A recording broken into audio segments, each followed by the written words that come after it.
خفیہ تدبیر کرنے والوں میں. الفاظ کی وضاحت ہے. ہم پہلے پڑھ چکے ان اللہ اصطفیٰ کی. اصطفیٰ سواد فا یا سے ہے، برگزیدہ بنایا ہے، چنا ہے. اقنتی قاف نون تا سے ہے. ورکائی را کاف عین سے ہے. نوحی ہی وحیون سے واو ہا یا، ہم وحی کر رہے ہیں اس کو. یکفلو سرپرستی کرے گا کاف فا لام سے. یختصمون وہ جھگڑا کر رہے تھے خاص سواد میم سے. وجیہن بہت مرتبے والا، واو جیم ہا سے ہے. المقربین مقرب بندوں میں سے ہوگا، قاف را با سے.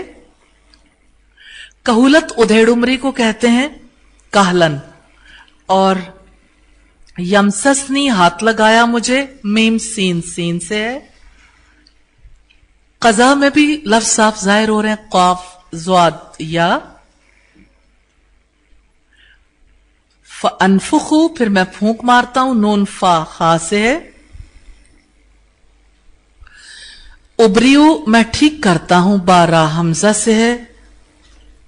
اور اکما کاف میمہا ابرسا بارہ سواد سے ہے.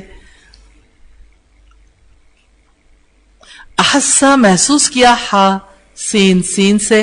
محسوس میں بھی وہی روٹ ہے، الحمدللہ ہماری زبان میں استعمال ہوتا ہے. یہ تھی الفاظ کی وضاحت. سبحانک اللہم و بحمدک نشہد ان لا الہ الا انت نستغفرک و نتوب الیک. السلام علیکم ورحمۃ اللہ وبرکاتہ. نحمدہ و نصلی علی رسولہ الکریم. اما بعد فاعوذ باللہ من الشیطان الرجیم. بسم اللہ الرحمن الرحیم. رب اشرح لی صدری ویسر لی امری واحلل عقدۃ من لسانی یفقہوا قولی. رکوع نمبر 14 کا لفظی ترجمہ دیکھیں گے.